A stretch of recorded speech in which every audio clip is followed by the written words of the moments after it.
ಕೆಂಪೇಗೌಡ ನ್ಯೂಸ್ಗೆ ಸ್ವಾಗತ. ನಾನು ನಿಮ್ಮ ಚುಂಚನಗಿರಿ ಶಶಿಕುಮಾರ್ ಮಾತಾಡ್ತಾ ಇದ್ದೀನಿ. ಇವತ್ತಿನ ವಿಚಾರ, ಬಾಗೇಪಲ್ಲಿ ತಾಲೂಕಿನ ದಂಡಾಧಿಕಾರಿಗಳಾಗಿರ್ತಕ್ಕಂಥ ಮೋನಿಶ್ ಪ್ರತಿ ಅವರು ನಿದ್ದೆಗೆ ಜಾರಿದ್ದಾರೆ. ಈ ತಾಲೂಕಿನ ರಿಯಲ್ ಎಸ್ಟೇಟ್ ಕಳ್ಳರಿಗೆ ಕಡವಾನಾಗ್ತಕ್ಕಂಥವ್ರು ಯಾರು, ಈ ವಿಚಾರದ ಬಗ್ಗೆ ನಾನು ಇವತ್ತು ಪ್ರಸ್ತಾಪ ಮಾಡ್ತಾ ಇದ್ದೀನಿ. ಕಾರಣ, ಬಾಗೇಪಲ್ಲಿ ಮತ್ತು ಗುಡಿಬಂಡನ ಪಟ್ಟಣದ ಪಂಚಾಯಿತಿಗಳಿಗೆ, ಅಂದರೆ ಆ ಒಂದು ಪಟ್ಟಣದಲ್ಲಿ ವಾಸ ಮಾಡ್ತಕ್ಕಂಥ ಜನರಿಗೆ ಕುಡಿಯುವ ನೀರಿಗೆ ಹಾಹಾಕಾರ ಉಂಟಾಗಿ ತುಂಬ ಇದು ಏನಂತೀರ ಬಾರ್ಡರ್ ಪ್ರದೇಶ ಆಗಿರ್ತಕ್ಕಂಥ ಬರಪೀಡಿತ ಪ್ರದೇಶವಾಗಿರ್ತಕ್ಕಂಥ ಈ ತಾಲೂಕುಗಳಿಗೆ ನೀರಿನ ಕಷ್ಟ ಇದ್ದು, ಅಂದಿನ ಮಾಜಿ ದಿವಂಗತ ಎಮ್.ಎಲ್.ಎ ಆಗಿರ್ತಕ್ಕಂಥ ಶ್ರೀರಾಮ್ ರೆಡ್ಡಿ ಅವರು ಮತ್ತು ಸಂಪಂಗಿಯವರ ಕಾರ್ಯವೈಖರಿಗಳಿಂದ ಒಬ್ಬರದ್ದು ಹೋರಾಟ, ಇನ್ನೊಬ್ಬರದ್ದು ಅಧಿಕಾರ. ಶ್ರೀರಾಮ್ ರೆಡ್ಡಿ ಅವರದ್ದು ಹೋರಾಟದ ಫಲವಾಗಿ ಎನ್ ಸಂಪಂಗಿಯವರ ಅಧಿಕಾರದ ಒಂದು ಶಕ್ತಿಯಿಂದ ಪರಗೋಡ್ ಬಳಿ ಈ ಚಿತ್ರಾವತಿ ನದಿ ಅಂತಕ್ಕಂಥದ್ದು ಏನು ಹರಿದುಕೊಂಡು ಬರ್ತದೆ, ಅದಕ್ಕೆ ಅಡ್ಲಾಗಿ ಒಂದು ಡ್ಯಾಮ್ ಕಟ್ಟಲಾಯಿತು. ಅದರ ಹೆಸರು ಚಿತ್ರಾವತಿ ಡ್ಯಾಮ್ ಅಂತ, ಪರಗೋಡ್ ಡ್ಯಾಮ್ ಅಂತೆಲ್ಲ ಫೇಮಸ್ ಅದು. ಆ ಡ್ಯಾಮ್ ನಿರ್ಮಾಣ ಮಾಡ್ತಾರೆ. ಬಾಗೇಪಲ್ಲಿ ತಾಲೂಕಿಗೆ ಸುದೀರ್ಘವಾಗಿ ನೀರು ಕೊಡಬೇಕು, ಬಾಗೇಪಲ್ಲಿ ಮತ್ತು ಗುಡಿಬಂಡಕ್ಕೆ ಜನಕ್ಕೆ ಅಂತ, ಕುಡಿಲಿಕ್ಕೆ ಮಾತ್ರ. ಅದಕ್ಕೆ ಎಷ್ಟು ಕಷ್ಟ ಆಯ್ತಂದ್ರೆ ಅದು ಅಷ್ಟೊಂದು ಈಸಿಯಾಗಿ ಬಂದಿರತಕ್ಕಂಥ ಡ್ಯಾಮ್ ಅಲ್ಲ. ಆ ಜನರ ಜಮೀನುಗಳು ಬಿಡಿಸ್ಕೊಂಡಿರ್ತಕ್ಕಂಥ ಆಗಿರ್ಬೋದು. ಜೊತೆಗೆ ಈ ಆಂಧ್ರ ಪ್ರದೇಶದ ಭಾರಿ ಡಾನ್ ಅಂತಲೇ ಹೇಳ್ಬೋದು, ರೌಡಿ ಅವರು, ಪೈಟಾಲ್ ರವಿ ಅಂತ ದೊಡ್ಡವ್ರನ್ನೆಲ್ಲ ಎದುರಾಕೊಂಡು ಆವತ್ತಿನ ಕಾಲದ ಮಾಜಿ ದಿವಂಗತ ಮುಖ್ಯಮಂತ್ರಿಗಳಾಗಿರ್ತಕ್ಕಂಥ ಎಸ್ ಎಂ ಕೃಷ್ಣ ಅವರ ಅವಧಿಯಲ್ಲಿ ಅವರ ಸಹಕಾರ ಮತ್ತು ಆರ್ಥಿಕ ಸಹಾಯದ ಎಲ್ಲ ಹಣವನ್ನು ಕೂಡ ಅಟ್ ಟೈಮ್ಗೆ ಬಿಡುಗಡೆ ಮಾಡಿದರು ಅವರು ಕೂಡ.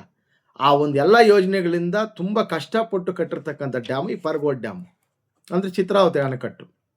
ಆದರೆ ಇವಾಗ ಏನಾಗಿದೆ ಆ ಪರಿಸ್ಥಿತಿಯಲ್ಲಿ, ಇಷ್ಟು ಕಷ್ಟಪಟ್ಟು ಇಷ್ಟೊಂದು ಸುದೀರ್ಘವಾಗಿರ್ತಕ್ಕಂಥ ಇತಿಹಾಸವನ್ನು ಒಳಗೊಂಡಿರ್ತಕ್ಕಂಥ ಡ್ಯಾಮ್ಗೆ ಭೂಗಳ್ಳರ ಕಾಟ ಜಾಸ್ತಿ ಆಗಿದೆ. ಭೂಗಳ್ಳರು ಇವರೆಲ್ಲ ಅಗಳ್ದರೋಡು ಇವ್ರದ್ದು. ಅದು ಯಾವ ಥರ ಅಂದರೆ, ಈ ತಾಲೂಕು ಕಚೇರಿಗಳಿದಾವಲ್ಲ, ಅವರಿಗೆ ಈ ಉಗ್ರಾಣಗಳಿದ್ದಂಗೆ. ಅವರು ರೆಕಾರ್ಡ್ಸ್ ಏನು ಬೇಕಾದ್ರೂ ಮಾಡ್ಬೋದು, ಏನು ಬೇಕಾದ್ರೂ ಮಾಡ್ತಾರೆ ಅವರು. ಆ ಪರಿಸ್ಥಿತಿಯಲ್ಲಿ ಉಂಟಾಗಿದೆ. ಜೊತೆಗೆ ಏನಾಗಿದೆ, ಈ ಚಿತ್ರಾವತಿ ಡ್ಯಾಮ್ಗೆ ಆ ಸುದೀರ್ಘವಾಗಿ ಆ ಬಯಲು ಪ್ರದೇಶವಾಗಿರ್ತಕ್ಕಂಥ ಬಾರ್ಡರ್ಗಳಲ್ಲಿರ್ತಕ್ಕಂಥ ಜಮೀನ್ದಾರರು ಯಾರೋ ಒಬ್ಬರು, ಈ ಬೆಂಗಳೂರು ಮೂಲದ ವ್ಯಕ್ತಿ, ಈ ಚಪ್ರಂಪಲ್ಲಿ ಅಂತ, ಚೋಲ್ಮಾಕಲ್ಪಲ್ಲಿ ಅಂತಲೇ ಏನೋ ಕನ್ನಡದಲ್ಲಿ ಹೆಸರಂತದು, ಮೇಜರಾಗಿ ಸಪ್ರಂಪಲ್ಲಿ ಅಂದ್ರೆ ಗೊತ್ತಾಗೋದು. ಅದು ಆ ಊರು ಬಳಿ ಇದು ಕೊನೆಗೆ ಇದಿರ್ತದಲ್ಲ ಡ್ಯಾಮ್ಗೆ, ಅಲ್ಲಿ ಜಮೀನು ಪರ್ಚೇಸ್ ಮಾಡಿದ್ದಾರೆ ರಿಯಲ್ ಎಸ್ಟೇಟ್ ಒಬ್ಬ ವ್ಯಕ್ತಿ. ಅವರೇನು ಮಾಡಿದ್ದಾರೆ, 20 ಅಡಿಯಷ್ಟು ನೀರು ತುಂಬಿಕೊಂಡಿದ್ದ ಆ ಬಾರ್ಡರ್ ತನಕನೂ, ಅವರ ಜಮೀನು ಹತ್ರ ತನಕ ಕೂಡ 20 ಅಡಿ ಆಳದ ನೀರಿರ್ತಕ್ಕಂಥ ಡ್ಯಾಮ್ಗೆ ಟ್ರ್ಯಾಕ್ಟರ್ಗಳು ಮತ್ತು JCB ಬಿಟ್ಟು ಮಣ್ಣು ತುಂಬತಕ್ಕಂಥ ಕೆಲಸ ಆತ ಮಾಡ್ತಾ ಇದ್ದಾನಂತೆ 6 ತಿಂಗಳಿಂದ ಸುದೀರ್ಘವಾಗಿ. ಆತಂದು ಅದೇ ಕೆಲಸ. ಈ ಬೆಂಗಳೂರಿಂದ ಕೆಲವರು ಅನ್ಲೈಕ್ ರಿಯಲ್ ಎಸ್ಟೇಟ್ ಕಳ್ಳರು ಬರ್ತಾರೆ, ಅವ್ರಿಗೆ ನಮ್ಮದು ಬೌಂಡ್ರಿ ಎಷ್ಟಿದೆ ಅಂತ ಗೊತ್ತಾಗಲ್ಲ ಅವರಿಗೆ. ಈ ಸರ್ಕಾರಿ ಜಮೀನುಗಳು ಹೊಡಿತಕ್ಕಂಥದ್ದು ಅಥವಾ ಒತ್ತುವರಿ ಮಾಡ್ಕೊಳ್ತಕ್ಕಂಥದ್ದು ಮತ್ತು ದಾಖಲೆಗಳು ಸೃಷ್ಟಿ ಮಾಡ್ಕೊಳ್ತಕ್ಕಂಥದ್ದು ಯಾರು ಇವ್ರು ತಾತ ಕೊಡ್ತಾರೆ. ಆಮೇಲೆ ಇವರಿಗೆಲ್ಲ ಅಮೌಂಟ್ಗಳು, ನೀರು ಎಷ್ಟು ಸೇವ್ ಆಗುತ್ತೆ, ಎಷ್ಟು ಬರಾಬರಿ 2 ಎಕರೆ ಅಷ್ಟು ಒತ್ತುವರಿ ಆಗಿದೆ ಅಂತ ಆತಂದು ಆ ಜಮೀನಲ್ಲಿ. ಒಬ್ಬೊಬ್ಬ ತಗೊಂಡವನ್ನೆಲ್ಲ 2 ಎಕರೆ ಒತ್ತುವರಿ ಮಾಡ್ಕೊಂಡ್ರೆ ಡ್ಯಾಮ್ ಎಷ್ಟು ಉಳಿತದೆ? ಅಲ್ಲ, ನೀವು ಕಟ್ಟಕ್ಕಂತೂ ಆಗಲ್ಲ. ನಿಮಗೆ ಅಧಿಕಾರಿಗಳಿಗೆ ಅದನ್ನು ಇಂಪ್ಲಿಮೆಂಟ್ ಮಾಡ್ಲಿಕ್ಕೆ ಆಗೋದಿಲ್ಲ. ಈ ಶಾಸಕರು ಕೂಡ ಈಗೆಲ್ಲ, ನಾನು ಪದೇ ಅವ್ರ ಹೆಸರು ಎತ್ತಬಾರ್ದು ಅನ್ಕೊಂತೀನಿ, ಎಲ್ಲ ಕಡೆನೂ ಇಂಥ ಅಧಿಕಾರಿಗಳು ಸಿಗ್ತಾರ? ನಾನು ಅದನ್ನು ಹೇಳಿದೆ, ದಂಡಾಧಿಕಾರಿಗಳಾಗಿರ್ತಕ್ಕಂಥ ಮೇಡಮ್ ಅವ್ರಿಗೆ ಬೇರೆ ಏನು ಕೆಲಸ? ಸ್ಮಶಾನಗಳದ್ದು ಇದೆ ಸಮಸ್ಯೆ, ಇನ್ನೊಂದಿದೆ ಸಮಸ್ಯೆ, ಬೇರೆ ಬೇರೆ ಜಾಗಗಳದೆಲ್ಲ ಇದೆ ಸಮಸ್ಯೆ. ಊರುಗಳಿಗೆ ಬೌಂಡ್ರಿ ಫಿಕ್ಸ್ಗಳಾಗಿಲ್ಲ, ಎಲ್ಲ ಒತ್ತುವರಿ. ಸರ್ಕಾರ ಜಮೀನು ಕಾಪಾಡ್ತಕ್ಕಂಥವ್ರು ಯಾರು ಅಂತಕ್ಕಂಥದ್ದು ದೊಡ್ಡ ಸಮಸ್ಯೆ ಆಗಿದೆ ಇವಾಗ. ಆಮೇಲೆ ಆ ಗ್ರಾಮದವರು ಒಂದು ಅರ್ಜಿ ಕೊಟ್ಟಿದ್ದಾರೆ ತಾಲೂಕು ಆಫೀಸ್ಗೆ, ಮೇಡಮ್ ನಮಗೆ ಈ ಥರ ಮಾನ್ಯ ಆಗಿರ್ತಕ್ಕಂಥ ಇವರಿಗೆ ಈ ಥರ ಒತ್ತುವರಿದಾರರು ಸೇರ್ಕೊಂಡಿದ್ದಾರೆ, ಸುಮಾರು ಸರ್ಕಾರಿ ಜಮೀನು ಒತ್ತುವರಿ ಮಾಡ್ಕೊತಾ ಇದ್ದಾರೆ, ಡ್ಯಾಮ್ ಅದರ ಭೌಗೋಳಿಕ ವಿಸ್ತೀರ್ಣವನ್ನು ಕಳೆದುಕೊಳ್ತಾ ಇದೆ, ಇದನ್ನೆಲ್ಲ ದಯವಿಟ್ಟು ನೀವು ಕಾಪಾಡಬೇಕು, ಅಳತೆ ಮಾಡಿಸ್ಬೇಕು ಅಂತ ಅವ್ರು ಮೆಮೊರಾಂಡ್ ಕೊಟ್ಟರೆ, ಅವ್ರು ತಿರುಗಿ ಅವ್ರಿಗೆ ಸಾಕಾಗಿದೆ. ಏನು ಅವ್ರ ಸೊತ್ತ ಅದು? ಅದು ಖಾಸಗಿ ಸ್ವತ್ತ, ಅವ್ನು ಬೇಕಾದ್ರೆ ಸುತ್ತಾನೆ ಒಂದು 20 ವರ್ಷ ಅನ್ನಕ್ಕೆ. ಸರ್ಕಾರದ್ದಲ್ವಾ, ಸರ್ಕಾರದ್ದು ಯಾವನ್ ಕಾಪಾಡ್ತಾನೆ? ಇವಾಗ ಏನೋ ಕಟ್ಕೊಂಡ್ಬಿಟ್ಟು ಏನೋ ಮಾಡಿದ್ರೆ ಇನ್ನು ಎಷ್ಟು ವರ್ಷಕ್ಕೆ ಬಿಡಿಸ್ಕೊಡ್ತೀರಿ ನೀವು? ರಾಜಕಾಲುಗಳ ಮೇಲೆ ಬಿಲ್ಡಿಂಗ್ಗಳು ಕಟ್ತಕ್ಕಂಥದ್ದು, ಸರ್ಕಾರಿ ದುಂಡುತೋಪುಗಳು ವಶಪಡಿಸ್ಕೊಂಡು ಖುಷಿ ಮಾಡ್ತಕ್ಕಂಥದ್ದು, ಮತ್ತೆ ಒಂದು 2-3 ವರ್ಷ ಮಾಡಿದಂದ್ರೆ ಅವ್ನಿಗೆ ರೆಕಾರ್ಡ್ಸ್ ಕೊಟ್ಬಿಡ್ತಾರೆ ಅವ ತಾಲೂಕು ಆಫೀಸಲ್ಲಿ. ಎಂಥ ದರಿದ್ರ ವ್ಯವಸ್ಥೆಯಲ್ಲಿ ಇದೀವಿ ನಾವೆಲ್ಲ. ಇದನ್ನು ನಾವು ತುಂಬ ಜನ ಅರ್ಥ ಮಾಡ್ಕೊಬೇಕಾಗಿದೆ. ಬಾಗೇಪಲ್ಲಿಗಂತೂ ತುಂಬ ದರಿದ್ರ ವ್ಯವಸ್ಥೆ, ಅದರಲ್ಲಿ ಇನ್ನೂ ಇದ್ದಿದ್ದು ದರಿದ್ರ. ಈಗ ಈ ಮಿಟ್ಟೆಮರಿ ಅದೇ ಪಂಚಾಯತಿಗೆ ಸೇರಿರ್ತಕ್ಕಂಥ ಈ ಚಪ್ರಂಪಲ್ಲಿ ಗ್ರಾಮದ ಬಳಿ ಬೆಂಗಳೂರವ್ರು ಜಮೀನು ತಗೊಂಡಿರೋದು. ಆತ ಅದನ್ನು ಊಳ್ತಾ ಬರ್ತಾ ಇದ್ದಾನಂತೆ. ಮಾತಾಡೋರು ಯಾರೋ ಕೇಳೋರಿಲ್ಲ. 6 ತಿಂಗಳಾಗಿದೆ ಅಂತೆ ಸಮತಟ್ಟ ಸ್ಟಾರ್ಟ್ ಮಾಡಿ. ಏನು ಆ ಡ್ಯಾಮ್ನ ಮುಚ್ಚಲಿಕ್ಕೆ. ಅವನೇ ಊಳು ತೆಗೀತಕ್ಕಂಥದ್ದಲ್ಲ, ಅಥವಾ ಏನಾದ್ರು ಫಲವತ್ತದ ಮಣ್ಣು ತಗೊಂಡೋಗ್ಬಿಟ್ಟು ಅವನು ಭೂಮಿಗೆ ಹಾಕ್ಕಂತ ಇದ್ದಾನೆ ಅಂದ್ರೆ ಅದೂ ಇಲ್ಲ. ಊಳು ತೆಗಿತಕ್ಕಂಥದ್ದಲ್ಲ, ಅದನ್ನು ಮುಚ್ಚತಕ್ಕಂಥ ಕೆಲಸ ಈತ ಮಾಡ್ತಾ ಇದ್ದಾನೆ. ಮತ್ತು ಇದನ್ನು ದಿನೇ ಪ್ರತಿದಿನ ಇದೇ ಕೆಲಸ ಅಂತೆ. ಇದ್ರ ಪರವಾಗಿ ಊರಿನ ಜನ ಆತಂದು ಹಿಂಗೆ ಐತೆ. ಹೆಂಗೆ ಗೊತ್ತಾ, ಒಂದು ಕಾಗೆ ಕತೆ. ಕಾಗೆ ಡೈಲಿ ಒಂದೊಂದು ಕಲ್ಲು ಹಾಕ್ಬಿಟ್ಟು ನೀರು ಹೊರ ತೆಗೀತದಲ್ಲ, ಇವನೇನು ಮಾಡ್ತಾ ಇದ್ದಾನೆ, ಡೈಲಿ ಮಣ್ಣು ಮುಚ್ಚಿ ನೀರನ್ನು ಮುಚ್ತಾ ಇದ್ದಾನೆ. ಡೈಲಿ ಕಲ್ಲುಗಳು ಹಾಕೋದು, ನೀರು ಮುಚ್ಚೋದು, ಈತನ ಕೆಲಸ. ಆಮೇಲೆ ಬಾಗೇಪಲ್ಲಿ ತಹಶೀಲ್ದಾರ್ ಕಚೇರಿಗೆ ಗ್ರಾಮದವರು ಲಿಖಿತ ಅರ್ಜಿ ದೂರು ಕೊಡ್ತಾರೆ. ಅವರು ಮಾನ್ಯ ತಹಶೀಲ್ದಾರ್ ದಂಡಾಧಿಕಾರಿಗಳಾಗಿರ್ತಕ್ಕಂಥವ್ರಿಗೆ ಈ ಥರ ನಮ್ಮ ಗ್ರಾಮದಲ್ಲಿ ಭೂಗಳರಿದ್ದಾರೆ, ರಿಯಲ್ ಎಸ್ಟೇಟ್ ಕಳ್ಳರು ಬಂದ್ಬಿಟ್ಟು ಒತ್ತುವರಿ ಮಾಡ್ತಾ ಇದ್ದಾರೆ, ಮುಂದಿನ ದಿವಸಗಳಲ್ಲಿ ಕುಡಿಯಲಿಕ್ಕೆ ನೀರು ತುಂಬ ತೊಂದರೆ ಇದೆ, ದಯವಿಟ್ಟು ಇದ್ರ ಮೇಲೆ ಕ್ರಮ ತಗೊಬೇಕು ಅಂತ. ಆದರೆ ಇಲ್ಲಿ ಇವ್ರು ಮಾತ್ರ ಅಲ್ಲ, ಯಾರು ಈ RI ಮತ್ತು ಕೆಳಗಿನ ಹಂತದ ಅಧಿಕಾರಿಗಳಿರ್ತದಲ್ಲ ಅವ್ರು ಮಾತ್ರ ಅಲ್ಲ, ಮೇಜರ್ ಆಗಿ ದಂಡಾಧಿಕಾರಿಗಳೇ ನಿದ್ದೆಗೆ ಜಾರಿಬಿಟ್ಟಿದ್ದಾರೆ ಇಲ್ಲಿ ಬಾಗೇಪಲ್ಲಿಯಲ್ಲಿ. ಎಸ್, ನಿಜ. ಮೇಡಮ್ ಅವರೇ ನಿದ್ದೆಗೆ ಜಾರಿದ್ದಾರೆ. ಅವ್ರು ಏನು ಅಬ್ಸರ್ವ್ ಮಾಡಲ್ಲ, ಅವರು ಬರೀ ತಾಲೂಕು ಅಷ್ಟೇ. ಅಲ್ಲಿ ಕೂತಿರ್ತಾರೆ. MLA ಅವ್ರದ್ದು ಏನಾದ್ರು ಶಾಸಕರದ್ದು ಕೆಲಸಗಳಿದ್ರೆ ಅಲ್ಲಿ ಮಾತ್ರ ನಾವು ರೆಗ್ಯುಲರಾಗಿ ನೋಡ್ತಾ ಇರ್ತೀವಿ ಮೇಡಮ್ ಅವ್ರನ್ನ. ಮತ್ತು ಇವೆಲ್ಲ ಇಡಿಸ್ಕೊಂತಲ್ಲ, ಬೇಜಾನ್ ಇದ್ದಾವೆ ತಾಲೂಕಲ್ಲಿ ಇಂಥ ಸಮಸ್ಯೆಗಳು. ಆಗಿದ್ರೆ 100 ಎಲ್ಲ ಇಂಥವೇನೆ. ಅದು ಮೇಡಮ್ಗೆ ಏನಾರು ಅದು ಉಳಿಸ್ಬೇಕಂತಿದೆಯೋ ಜಮೀನುಗಳನ್ನ, ಇಲ್ಲಾಂದರೆ ಅವ್ರಿಗೆ ಮಾರಾಕ್ಬೇಕಂತಿದೆಯೋ ಗೊತ್ತಿಲ್ಲ ನಮಗೆ. ಅಲ್ಲ, ಇಂಟೆನ್ಷನ್ ನೋಡಿದ್ರೆ ಹಂಗಿದೆ. ಸರ್ಕಾರದ ಜಮೀನು ಯಾರು ಉಳಿಸ್ತಾರೆ ಹೇಳ್ತೀನಿ. ಕಂದಾಯ ಮಿನಿಸ್ಟರ್ ಬಗ್ಗೆ ಮಾತಾಡ್ತೀನಿ. ಯಾರು ಉಳಿಸೋದು ಸರ್ಕಾರಿ ಜಮೀನುಗಳನ್ನ? ಖಾಸಗಿಯವ್ರು ಹೋಗಿ ಉಳ್ಸೋಕ್ಕಾಗ್ತದ? ಅವು ಊರವ್ರು ಹೋಗ್ಬಿಟ್ಟು ಗಲಾಟೆಗಳು ಮಾಡೋಕ್ಕಾಗ್ತದ? ಮತ್ತು ಏನಕ್ಕಿದೆ ತಾಲೂಕು ಆಫೀಸು? ಮುಚ್ಚಬೇಕಲ್ವಾ? ಅಟ್ಲೀಸ್ಟ್ ಬಾಗಿಲಾದ್ರೂ ಮುಚ್ಚಿಬಿಟ್ರೆ ಸಮಸ್ಯೆ ಇಲ್ಲ ಅನ್ಕೊಂತಾರೆ. ಇದ್ದೂ ಮಾಡಲಿಲ್ಲ ಅಂದ್ರೆ ಏನು ಅನ್ಕೊಂತಾರೆ? ನಿಮ್ಮ ಬಗ್ಗೆ ಮಾತಾಡಬಾರ್ದಾ? ಅಧಿಕಾರಿಗಳ ಬಗ್ಗೆ ಮಾತಾಡಬಾರ್ದು. ನೀವು ಮಾಡಿದ್ದು ಕರೆಕ್ಟು. ಎಷ್ಟು ವರ್ಷ ಅಂತ ನಡೀತದೆವು? ನೋಡೋಣ ಇನ್ನು ಮುಂದೆ ಗೊತ್ತಾಗುತ್ತೆ. ಇನ್ನು ಮುಂದೆ ಹೋಗಿ ಅವ್ರು ಕೊಟ್ಟು ಸಾಕಾಗಿದೆ ಅರ್ಜಿ. ಇವ್ರಿಗೆ ತಾಲೂಕು ಆಫೀಸ್ಗೆ ಯಾರೂ ರಿಪ್ಲೈ ಇಲ್ಲ. ಇವ್ರಿಗೆಲ್ಲ ಇವರೇ ಬರಬೇಕು. ಯಾರು? ಲೋಕಾಯುಕ್ತರೇ ಬರಬೇಕು, ಕಂದಾಯ ಮಿನಿಸ್ಟ್ರಿಗಳೇ ಬರಬೇಕು. ಇವ್ರಿಗೆ ಬೈಬೇಕು ಅಥವಾ ಇವ್ರಿಗೆ ಏನಾರು ಹೇಳ್ಬೇಕಂದ್ರೆ ಅವ್ರು ಬಂದು ಹೇಳಿದ್ರೇನೆ. ಕೈಯಲ್ಲಿ ಕೊಟ್ಟರೆ ಕುಡಿಯಲ್ಲ ಇವ್ರು, ತೀರ್ಥ ಶಂಕಲ್ಲೇ ಕೊಡಬೇಕು ಇವ್ರಿಗೆ. ಇವ್ರು ಹೆಂಗೆ ಅಧಿಕಾರಿಗಳು? ಜೊತೆಗೆ ಇನ್ನು ಇವ್ರು ಆಗಲ್ಲ, ಮೇಡಮ್ ಅವ್ರು ನಿದ್ದೆ ಮಾಡಿದ್ದಾರೆ ಅಥವಾ ಅಧಿಕಾರಿಗಳು ನಿದ್ದೆ ಮಾಡಿದ್ದಾರೆ ಅಂತೇಳಿ ಜಿಲ್ಲಾಧಿಕಾರಿಗಳಿಗೆ ಕರೆ ಮಾಡಿದ್ದಾರಂತೆ. ಸತತವಾಗಿ ಕರೆ ಮಾಡಿದ್ದಾರೆ ಊರವರು. ಇಲ್ಲಿ ಮೇಡಮ್ ಅವರು ದಂಡಾಧಿಕಾರಿಗಳಾಗಿರ್ತಕ್ಕಂಥ ಮಾನ್ರಿ ಇವ್ರು ಮಲಗಿದ್ದಾರೆ. ಚಿಕ್ಕಬಳ್ಳಾಪುರದ ಜಿಲ್ಲಾಧಿಕಾರಿಗಳು ಎದ್ರೂ ಕೈಗೆ ಸಿಗ್ತಾ ಇಲ್ಲ. ಅವ್ರು ಎದ್ದಿದ್ದಾರೆ, ಅವ್ರೇನು ಮಲ್ಕೊಂಡಿಲ್ಲ, ಎದ್ದಿದ್ದಾರೆ, ಸುತ್ತಾ ಇದ್ದಾರೆ. ಅವರು ಕೈಗೆ ಸಿಗ್ತಾ ಇಲ್ಲ. ಅವರು ಫೋನೇ ಸ್ವೀಕಾರ ಮಾಡಲ್ಲಂತೆ, ಫೋನ್ ಎತ್ತಲ್ಲಂತವ್ರು. ಮತ್ತು ಏನು ಇವರೆಲ್ಲ ಮಾಡ್ತಕ್ಕಂಥದ್ದು? ಅಧಿಕಾರಿಗಳು ಯಾಕೆ ಈ ವರ್ಗ? ಅಲ್ಲ, ಏನು ಸಾಧನೆ ಮಾಡಲಿಕ್ಕೆ ಅಂತ ನೀವೆಲ್ಲ ಅಧಿಕಾರಿಗಳು ಎಲ್ಲ ಆಫೀಸ್ಗಳು ತುಂಬಿಸಿ ಸರ್ಕಾರಗಳು ಸ್ಯಾಲ್ರಿಗಳು ಕೊಟ್ಕೊಂಡು ವರ್ಷ ಮತ್ತು ಇವ್ರಿಗೇನಂತ ಮೀಟಿಂಗ್ಗಳು ಇಕ್ಕೋದು ಕಂದಾಯ ಮಿನಿಸ್ಟ್ರುಗಳು? ನೀವು ಮಿನಿಸ್ಟ್ರ್ ಆವಾಗ ಮೀಟಿಂಗ್ ಇಕ್ತೀರಲ್ಲ, ಏನು ಹೇಳ್ತೀರಾ? ಭೂಗಳ್ರಿ ಯಾವನಾದ್ರು ಒತ್ತುವರಿ ಮಾಡ್ಕೊಳ್ರಿ, ಯಾವನ್ ಕದ್ಕೊಂಡು ಹೋಗ್ಲಿ, ಕೆರೆಗಳು ಮುಚ್ಚಲಿ, ನೀವು ಮಾತಾಡಬೇಡ್ರಿ ಅಂತ ಹೇಳ್ತೀರಾ? ಅಥವಾ ದಾಖಲೆಗಳು ಸೃಷ್ಟಿ ಮಾಡಿ ಕೊಡ್ರಿ ಅದಕ್ಕೆ ಅಂತ ಹೇಳ್ತೀರಾ? ಎಂಥ ಕಷ್ಟದಲ್ಲಿದ್ದಾರೆ ಸರ್ ಜನ. ಇವರು ಜಿಲ್ಲಾಧಿಕಾರಿಗಳದ್ದು ಈ ಕಥೆ ಆಯಿತು. ಇದು ಯಾವ ಥರ ಇರಬೇಕು ಅಧಿಕಾರಿಗಳು? ಜಮೀನನ್ನು, ಸರ್ಕಾರಿ ಜಮೀನುಗಳನ್ನ ಉಳಿಸ್ತಕ್ಕಂಥವ್ರು ಆಯಾ ಇಲಾಖೆ ಅಧಿಕಾರಿಗಳು, ಅವ್ರ ವ್ಯಾಪ್ತಿಗೆ. ಅರಣ್ಯ ಪ್ರದೇಶದವರು, ಅರಣ್ಯ ಅಧಿಕಾರಿಗಳು ಇರ್ತಕ್ಕಂಥವ್ರು ಅದರ ಅರಣ್ಯ ಅಧಿಕಾರ ಉಳಿಸ್ಬೇಕು. KIB ಅವರು KIB ಜಮೀನು ಉಳಿಸ್ಬೇಕು. ಬೇರೆ ಎಲ್ಲ ಇಲಾಖೆಯವರು ಅವ್ರಿಗೆ ಸಂಬಂಧಪಟ್ಟಿರ್ತಕ್ಕಂಥ ಜಾಗಗಳನ್ನ ಅವ್ರು ಉಳಿಸಿ ಹೋಗ್ಬೇಕು. ಅವ್ರ ಕರ್ತವ್ಯ ಅದು, ಹಕ್ಕು ಕೂಡ. ಯಾಕಂತಂದರೆ ನೀವು ಇವತ್ತಿರ್ತೀರ, ನಾಳೆ ಹೋಗ್ತೀರ, ನೆಕ್ಸ್ಟ್ ಬರ್ತಕ್ಕಂಥ ಜನ್ರೇಷನ್ಗೆ ಎಲ್ಲಿ ತೋರಿಸ್ತೀರ ಜಾಗಗಳು? ಇರುವೆಲ್ಲ ಈಗೆಲ್ಲ ಏನೇನೋ ಮಾಡಕ್ಕೆ ಕೊಟ್ಟೋದ್ರೆ ಡೆಮಾಲಿಷನ್ ಮಾಡ್ಸೋಕ್ಕಾಗ್ತದ ನಿಮ್ಮ ಕೈಯಲ್ಲಿ? ಬಿಡ್ಸೋಕ್ಕಾಗದೇ ಇರೋದು ಮತ್ತೆ ಒಂದು ಚಿಕ್ಕ ಎಕ್ಸಾಂಪಲ್ ಹೇಳ್ತೀನಿ. ಬಾಗೇಪಲ್ಲಿಯಲ್ಲಿ ಅಧಿಕಾರಿಗಳು ಇಲ್ವಾ ಅಂತಲ್ಲ, ಎಲ್ಲರೂ ಇದೇ ಥರ ಇರ್ತಾರ ಅಂತಲ್ಲ, ಒಳ್ಳೆಯವರು ಇದ್ದಾರೆ. ನಾನು ಅದ್ರ ಬಗ್ಗೆ ಅದಕ್ಕೆ ಹೇಳ್ತಾ ಇದ್ದೀನಿ. ಇವ್ರನ್ನ ಎಕ್ಸಾಂಪಲ್ ಆಗಿ ತಗೊಬಂದು ಅವ್ರ ಇಂಟೆನ್ಷನ್ ಏನಿದೆ ನಮಗೆ ಗೊತ್ತಿಲ್ಲ. ನಾನು ಅಲ್ಲಿ ನಡೆದಿರ್ತಕ್ಕಂಥ ಘಟನೆಯ ಬಗ್ಗೆ ಮಾತಾಡ್ತಾ ಇದ್ದೀನಿ ಅಷ್ಟೇ. ನಮಗೆ ಗೊತ್ತಿಲ್ಲ, ನಮ್ಮ ಗಮನಕ್ಕೆ ಬಂದಿಲ್ಲ, ಅರ್ಜಿಗಳು ಕೊಟ್ಟಿಲ್ವಾ ಅಲ್ಲಿ. ಏನು ನಿಮ್ಮ ಕರ್ಮ. ನಾನು ಜಾಸ್ತಿ ಯಾಕೆ ಸುಮ್ಮನೆ. KEB ಅವ್ರ ಕತೆ ಹೇಳ್ತೀನಿ ಒಂದು. ನಮ್ಮ ಬಾಗೇಪಲ್ಲಲ್ಲಿ 2 ವರ್ಷದಿಂದ ನಾವು ವರದಿ ಮಾಡ್ತಾಯಿದ್ವಿ. ಅಲ್ಲಿ KEBಯಲ್ಲಿ ಯಾರೋ ಒಬ್ಬರು ಖಾಸಗಿ ವ್ಯಕ್ತಿ ಈ ದೇವರಾಜ ಅರಸು ಭವನದ ಮುಂಭಾಗ ಜಮೀನು ಒಂದು 18 ಕುಂಟೆ ಇದೆ KEB ಅವ್ರದ್ದು. ಪಾಪ 18 ಕುಂಟೆ ಅಷ್ಟೇ ಅವ್ರಿಗೆ. ತುಂಬ ಕಷ್ಟ ಇದೆ KEB ಅವ್ರಿಗೆ, ಸ್ವಂತ ಜಾಗ ಇಲ್ಲ. ಈಗ ಇರ್ತಕ್ಕಂಥ KEB ಕೂಡ ಸ್ವಂತದ್ದಲ್ಲ, ಅದು ಬಾಡಿಗೆ ಕಟ್ತಾರಂತೆ.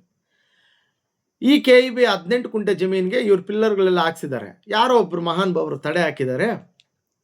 ರಾತ್ರಿಗೇನೆ ಬಂದ್ಬಿಟ್ಟು JCB ತಗೊಬಂದು ಅಡ್ಡಗೋಡೆಗಳೆಲ್ಲ ಅಂದರೆ ಕೂಚೆಗಳು ನಡೆಸಿದ್ರೆ ಎಲ್ಲ ತೆಗೆದುಬಿಟ್ಟವ್ರೆ. ಲೇಔಟ್ ಹಿಂದ್ಗಡೆ ಇತ್ತಂತೆ ಅವ್ರದ್ದು. ಲೇಔಟ್ಗೆ ಹಿಂಗೆ ದಾರಿ ಆಗಬೇಕು ಅಂತ, ಸುತ್ಕೊಂಡು ಹೋಗಬಾರ್ದು, ವ್ಯಾಲ್ಯೂ ಕಮ್ಮಿ ಆಗುತ್ತೆ ಅಂತ.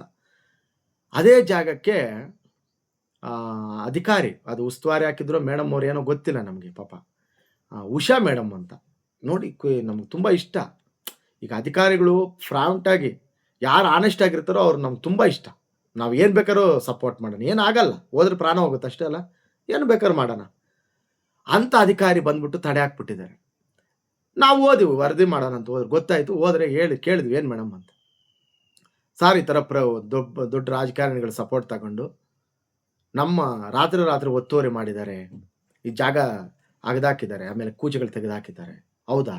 ಮತ್ತು ಯಾರು ಜಮೀನು? ನಮ್ಮ KEB ಅವ್ರು ಸರ್, ಪಾನಿ ಎಲ್ಲ ತೋರಿಸಿರೋರು. ಸರ್ವೆ ಅವರು ಹೋಗಿಲ್ಲ ಅಂತೆ ಸರ್ವೆ ಮಾಡ್ಸೋಕ್ಕೆ. ಇದೇ ಮೇಡಮ್ ಅವರು ರಿಪ್ಲೈ ಮಾಡಿಲ್ಲ.